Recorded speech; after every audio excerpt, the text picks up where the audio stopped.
ये आकाशवाणी है। प्रस्तुत है विशेष रूपक श्रृंखला हम आन छत्तीसगढ़िया। हम आन छत्तीसगढ़िया, हम आन छत्तीसगढ़िया। कहते हैं श्रम को अपना भगवान छत्तीसगढ़िया, कहते हैं श्रम को अपना भगवान छत्तीसगढ़िया। हम आन छत्तीसगढ़िया, हम आन छत्तीसगढ़िया। लीजिए सुनिए अबूझ माड़िया जनजाति पर केंद्रित रूपक।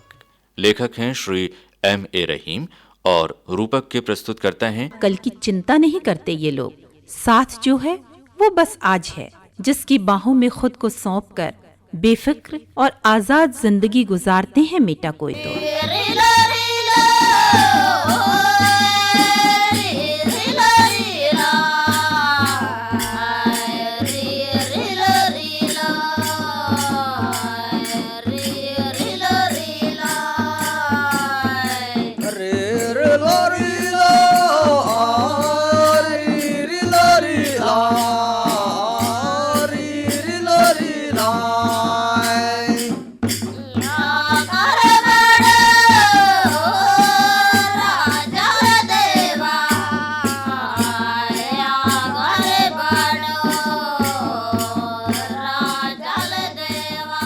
गोंड परिवेश में प्रचलित एक आख्यान के अनुसार पहले अबूझमाड़ जैसा कोई पर्वतीय क्षेत्र नहीं था तो केवल पानी ही पानी।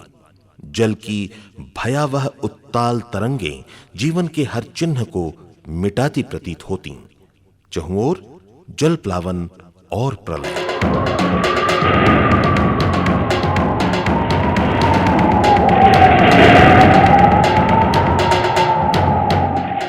जल प्लावन से जूझता एक विशाल तुम्बा पानी पर तैर रहा था। इस तुम्बे में थे गोंडों के आदि पुरुष डड्डे बुड़का कवासी, जो अपनी पत्नी के साथ जीवन संघर्ष कर रहे थे। पत्नी आतंकित, आशंकित और भयभीत थी।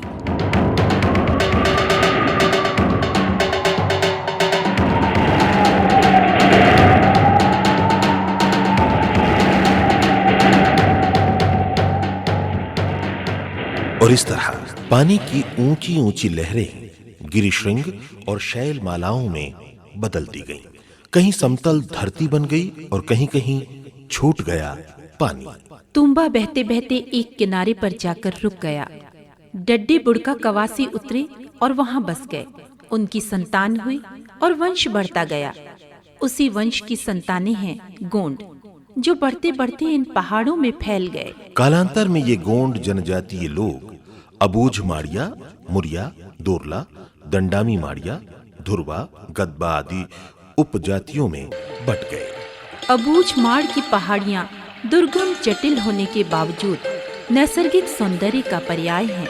इन्हीं के बीच कहीं कहीं बसे छोटे छोटे गांव बड़े खूबसूरत लगते हैं। तीन तरफ पर्वत, किसी एक हिस्से को सिर से पांव तक जैसे नहलाती हुई नदी, जो ढलान के बाद जरा से समतल पर अपनी गति धीमी करती है।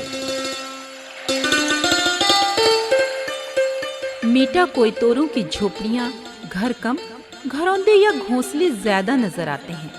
बांस या झाड़ियों की दीवारों पर मिट्टी का लेप, घास फूस या खड़, बहुत हुआ तो पत्थरों की छत। दो तरफा गहरी ढाल के छत, बाजू की दीवारें 3-4 फीट ऊंची और बीच का हिस्सा 6 या 7 फीट ऊंचा बस।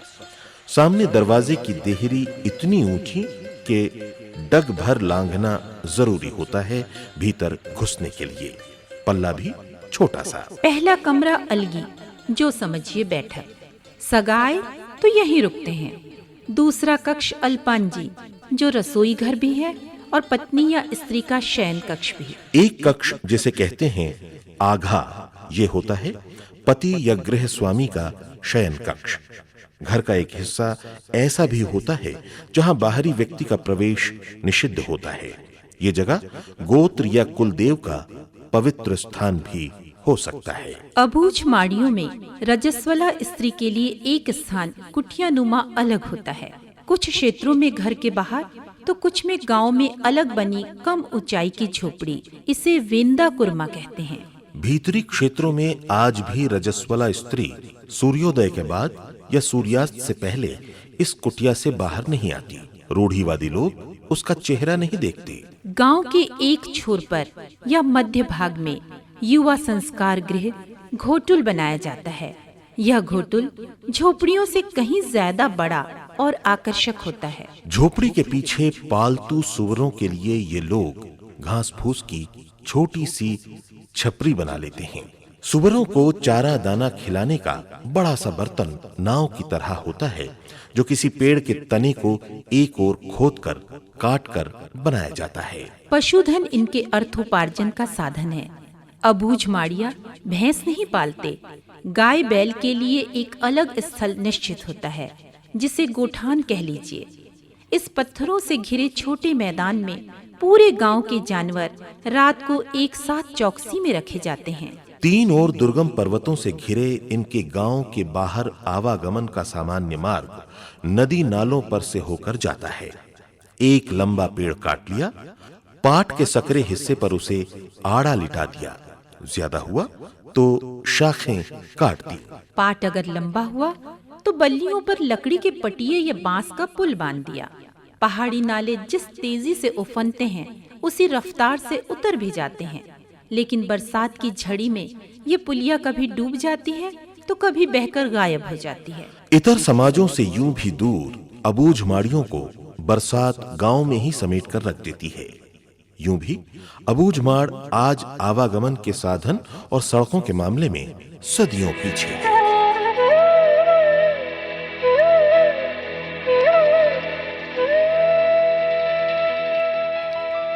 आम तौर पर अबूझ माड़िया सामान्य कदकाठी के गठीले मजबूत जिस्म के बड़े आकर्षक लगते हैं। लाल तांबे सा रंग जैसे द्रविड़ों का होता है। कुछ क्षेत्रों में गेहुए रंग के लोग भी दिखाई देते हैं। नरोन्हा ने इन्हें द्रविडियन और काकेशियन दो वर्गों में बताया है। वे कहते हैं कुछ प्रतिशत अफ्रीकी लोगों जैसा भी है जो गहरे काले रंग के होते हैं। एक ही भौगोलिक परिस्थितियों में ये वैविध्य कैसा, आइए जानते हैं समाज शास्त्री प्रोफेसर महमूद अली से। यह बड़ा ही मजेदार प्रश्न है कि एक अंचल विशेष में शारीरिक लक्षणों की यह दो रंगी दुनिया देखने में कैसे मिलती है कि अबूझ माड़ियों को मेरे हिसाब से इन्हें रहवास के हिसाब से अबूझ माड़िया संबोधन दिया गया है। हालांकि यह भी गोंडों के ही उप जनजाति के तौर पे पहचाने जाने चाहिए। जब इन्हें द्रविडियन स्टॉक या काकेशायड स्टॉक से विभाजित करके वर्गीकृत करके पहचाने जाने की चेष्टा की जाती है तो सवाल यह उठता है कि एक ही जनसमूह में काले, नितांत कृष्ण वर्णी और गौरवर्णीय रंगों के त्वचा वाले रंगों के हिसाब से लोग एक ही जनजाति में कैसे पाए जाते होंगे। निश्चित रूप से यह जानना रुचिकर होगा कि सबसे पहले हम गौर करें कि दुनिया का जो भूभाग है वो अफ्रीका और भारत को कभी किसी समय में एक ही भूखंड में जोड़कर देखता था। तो अगर अफ्रीकी लक्षणों वाला द्रविडियन स्टॉक अबूझ माड़ में या भारत में कहीं देखने को मिलता है तो इसमें आश्चर्य की कोई बात नहीं है कि घुंघराले बाल हो या मोटे होंठ हो या छोटी नाक हो या जिसे आप द्रविडियन स्टॉक का होना बताते हैं तो नीग्रॉयड या मैं उसे कहना पसंद करूंगा या अफ्रीकी मूल का कहना उन्हें पसंद करूंगा। प्रवास की दृष्टि से भी देखें तो कहा जाता है कि दुनिया का हर इंसान कीनिया मूल से खास तौर पे पूरी दुनिया में प्रस्थित हुआ और बसा। बाद में उसमें प्रजातीय भिन्नताएं बतौर म्यूटेशन अंतर के तौर पे प्रजातीय भिन्नता के तौर पर देखने को मिली। लेकिन अगर आप जानना चाहें कि एक अंचल विशेष में जिसे अबूझ माड़ कहा जाता है वहां पर श्वेत वर्णीय आदिवासी समूह कैसे देखने को मिलते हैं तो मैं इस पर निश्चित रूप से ये कहना चाहूंगा कि ये प्रजातीय सम्मिश्रण का मामला है। अंग्रेजों के लंबे शासनकाल के दौरान उनमें से बहुतेरे अध्येता इस क्षेत्र में आए और उन्होंने सहभागी अवलोकन की कवायद के तहत यहाँ के आदिवासियों से विवाह रचाए, संतानोत्पत्ति की। तो निश्चित रूप से इनके मूल में काकेशायड स्टॉक का होना कोई आश्चर्य की बात नहीं है। तो माना यह जाए कि या तो अफ्रीकी मूल की उत्पत्ति या अफ्रीकी भूभाग से किसी समय का हमारा जुड़ाव या कीनिया से प्रवास के कारण हमारा वहां से आगमन, यह हमें द्रविडियन स्टॉक का होने को संकेत करता है, इंगित करता है। तो दूसरी ओर से काकेशायड स्टॉक के अंग्रेजों से हमारा सुदीर्घ संपर्क हमें श्वेत वर्णी त्वचा वाला काकेशायड मूल का बतलाने में एक महत्वपूर्ण भूमिका निर्वाह करता है। मेरे हिसाब से अगर अबुझमाड़ में रहने वाले गोंड्स, मैं मूलतः कहूंगा इन्हें, अबुझमाड़ में रहने वाले अबुझमाड़िया या गोंड्स द्रविडियन और काकेशायड स्टॉक के माने गए हैं, तो उसका एकमात्र कारण यही है। कई इलाकों में पुरुष वर्ग आज भी माथे से ऊपर आधा सिर केश रहित रख पीछे लंबे बालों में गांठ बांधकर चोटी सी लपेट लेता है। गले में गुरियों की एक आध माला, हाथ में कड़ा, कपड़ा अधोभाग पर केवल जांघों से भी ऊपर, सिर पर कभी गमछा लपेट लिया, बस। स्त्रियां एक ही सूती साड़ी से कंधों से लेकर जांघों तक अपना जिस्म ढक लेती हैं। बहुत भीतरी क्षेत्रों में आज भी शरीर का ऊपरी भाग गुरियों की माला या अन्य आभूषणों से श्रृंगारित रहता है। कस्बों और शहरों के प्रभाव ने इनके पहनावे में बदलाव लाया है। अधिक श्रृंगार नहीं करती अबुझमाड़ियां स्त्रियां। चेहरे, हाथ, पांव और कांधों पर गोदना इनका अनूठा श्रृंगार है। स्वभाव से हंसमुख लेकिन शर्मीली, भोली अबुझमाड़ी ने कर्मठ होती हैं। पशुधन इनके आड़े वक्त में अर्थोपार्जन का अच्छा साधन है। जरूरत पड़ने पर ये लोग अपने जानवरों को बाजार में बेच देते हैं। चूंकि इससे अच्छा पैसा मिलता है, इसलिए जानवर बड़े ध्यान से पाले जाते हैं, जो अच्छे, स्वस्थ और आकर्षक होते हैं। अबुझमाड़िया गाय का दूध नहीं धोते। पहले अपने बैलों को वे हल में नहीं जोतते थे। वर्षों पूर्व धरती पर नागर नहीं चलाया जाता था। धरती माता की छाती भी चीरी जा सकती है भला। कुछ ही क्षेत्रों को छोड़कर आज भी मेटा कोयतोर स्थायी खेती नहीं करते। खेतों की ढलान कघई पर ये लोग पेंदा खेती करते हैं। पेंदा के लिए पहले जंगल का स्थल चुना जाता है। स्थल संबंधी सामूहिक बैठक घोटुल में आयोजित की जाती है, जहां सभी ग्रामवासी मौजूद होते हैं। अबुझमाड़िया समूह में जीवन यापन करते, उनके समाज में व्यक्ति से अधिक समूह का महत्व है। समूह का अपना प्रशासन है। गांव का पटेल मुखिया है, जो गांव का प्रवक्ता होता है। गांव के सामाजिक मामले उसके जिम्मे होते हैं। बाह्य जगत से संपर्क, संवाद और जानकारियां पटेल के माध्यम से संभव होती हैं। ग्राम में पुजारी गायता कहलाता है। धरती देवी से जुड़े अनुष्ठान या कार्य कस्यक गायता संभालता है, तो धरती से जुड़े कर्म का जिम्मेदार बूम गायता होता है। कई क्षेत्रों में गायता एक ही होता है। पेंदा खेती संबंधी बैठक में कास्यक गायता का निर्णय सर्वमान्य होता है। पेंदा के लिए जंगल में विशेष स्थल के चयन के बाद सभी घर परिवार अपनी खेती के चक चुन लेते हैं।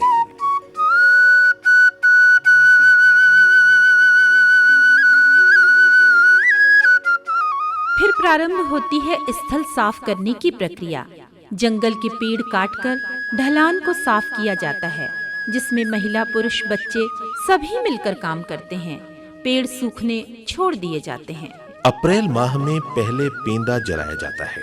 वर्षा के आगमन के साथ ही छोटा कोसरा बोया जाता है, जिसमें अमुसावा, कोदो मड़िया का मिश्रण होता है। ये जुलाई अगस्त तक पक जाती है। बड़ा कोसरा इसके बाद बोया जाता है, जो कोहाला, कोंदो, कंग, बाजरा का मिश्रण होता है। यह फसल दिसंबर तक पकती है। तीसरी फसल दालों की होती है। पेंदा मेंडानी में पूरा गांव शामिल रहता है। मेंडानी में जानवरों का उपयोग नहीं किया जाता। फिर अन्न घर मांडला में अन्न जमा हो जाता है, जो आवश्यकता अनुसार समय समय पर मांडला से घर लाकर रख लिया जाता है। मांडला में भंडारित अनाज और जंगलों से वर्ष का आधा भोजन अबूझ माड़िया जमा करके रख लेते हैं। इसलिए ग्रसित कहते हैं, माड़ियान में अकाल नहीं पड़ता।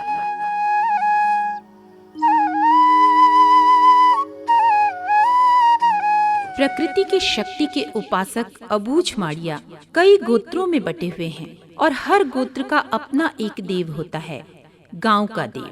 और बूम या माटी देव भी इनके उपास्य हैं। गांव के छोर पर या जंगल के बीच किसी टीले पर देवगुड़ी बनाकर वड्डाए या गायता के माध्यम से पूजा पाठ करते हैं अबूझ माड़िया।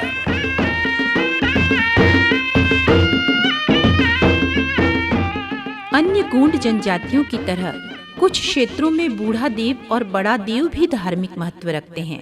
बूढ़ा देव आदि पुरुष हैं, जो मृत्यु के वरण के बाद अमर एवं पूजनीय हैं। बड़ा देव या आना देव इस पुराल सृष्टि का जनक है, जो आदि अनंत निराकार है। अबूझ माड़ियों के दुख दर्द, खुशी और हर्ष के पल सब देवी देवताओं की देन है। उन्हीं के प्रसन्न या नाखुश होने से जीवन चक्र प्रभावित होता है। घोटुल के देव लिंगोपेन हैं। घोटुल युवाओं का साम्राज्य है। यहाँ विवाहित या बुजुर्गों की सदस्यता नहीं होती, वे केवल सलाहकार या मार्गदर्शक होते हैं। घोटुल सह शिक्षण प्रशिक्षण की विस्तृत प्रणाली गोंड जनजातीय समाज का धर्म और संस्कार केंद्र होने के साथ साथ मनोरंजन स्थल भी है, जो शाम से देर रात तक उत्साह, उमंग, नृत्य संगीत से सराबोर रहता है। एक गांव का एक घोटुल होता है। सगोत्रीय लोग इसके सदस्य होते हैं। घोटुल में अतिथि के रुकने की व्यवस्था की जा सकती है। अतिथि सत्कार पुरुष मुखिया से लेदार और युवतियों की नेत्री बेलोसा के निर्देश पर सदस्य चेलिक मोटियारी संपन्न करते हैं।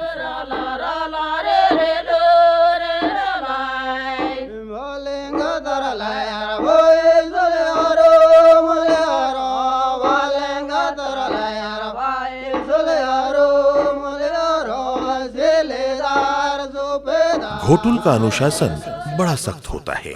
भविष्य जीवन को सीखते सदस्य यदि नियम कानून तोड़ते हैं तो दंड का प्रावधान है। यौन संबंध अपराध है, अगर हुआ तो लिंगोपेन रुष्ट हो जाते हैं। अबूझ माड़िया समाज में सगोत्रीय विवाह नहीं होते। सगोत्रीय भाई बंद या दादा भाई और विभिन्न गोत्र कत्ता कहलाते हैं। मामा के घर यानी अको मामा में विवाह की रीति सर्वमान्य है। विवाह अको मामा में ही करने पर जोर दिया जाता है।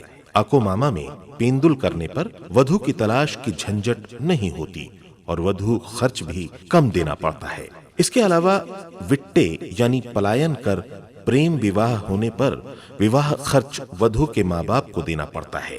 यदि विवाह खर्च देने में युवक या उसके अभिभावक असमर्थ हैं, तो लड़का लमरेह बनकर वधु के घर सेवा टहल करता है और विवाह के बाद घर जवाई बनकर वधु के घर रह जाता है। शादी सामान्यतः मंगनी यानी तालपना से प्रारंभ होती है। इसमें वर का पिता कोसरा, सल्फी, मुर्गा आदि लेकर वधु के घर हाथ मांगने जाता है। पूरे गांव की इच्छा पर विवाह तय होता है। पेंडुल में ग्राम में पुजारी के द्वारा रीति नीति के साथ वर वधु को आशीर्वाद और वधु के पिता द्वारा वर के हाथों दुल्हन सौंपने की रस्में होती हैं। विवाह संपन्न होने पर पुरुष सत्तात्मक मेटा कोयतोर समाज में वधु वर के घर लाई जाती है। सारा गांव विवाह भोज में शामिल होकर आनंद में डूब जाता है।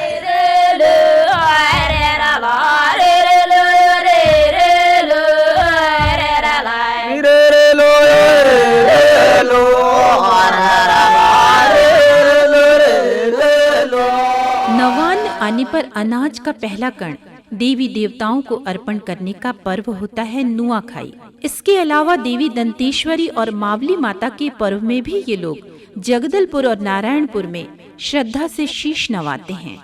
जगदलपुर में आयोजित बस्तर के महापर्व दशहरे में अपने परघना, मांझी, चालकी आदि के साथ अबूझ माड़िया भी शामिल होते हैं और उनके परघना वासियों के उत्तरदायित्व श्रद्धा पूर्वक निभाते हैं। नारायणपुर में आयोजित वार्षिक मावली मंडई में भी उनकी उपस्थिति मावली माता के प्रति भक्ति भावना ही है। अबूझ माड़ का प्रमुख पर्व है ककसाड़, जो मूलतः फसल और मेटाबूम के प्रति कृतज्ञता का पर्व है। ककसाड़ एक पर्व है और है आराधना का नृत्य भी। फसलें कटने और नई फसल की बुनाई के अवसर पर वर्षा के पूर्व होता है ककसाड़ पर्व। ग्राम्य स्तर के अलावा परगना या क्षेत्रीय स्तर पर सामुदायिक रूप से भी आयोजित इस पर्व का अबूझ माड़ में बड़ा महत्व है। क्षेत्र की प्रमुख देवगुड़ी में प्रायः सभी ग्रामों के देव अपने छत्र, लाट, डोली आदि प्रतीकों के साथ सम्मिलित होते हैं। किसी पहाड़ के दुर्गम क्षेत्र में प्रतिष्ठित देवी देवताओं के पूजन का अनुपम दृश्य होता है। देव आराधना के साथ पारंपरिक वेशभूषा से सुसज्जित भक्त मीटा कोयतोरों का नर्तन अद्भुत होता है पर्व में।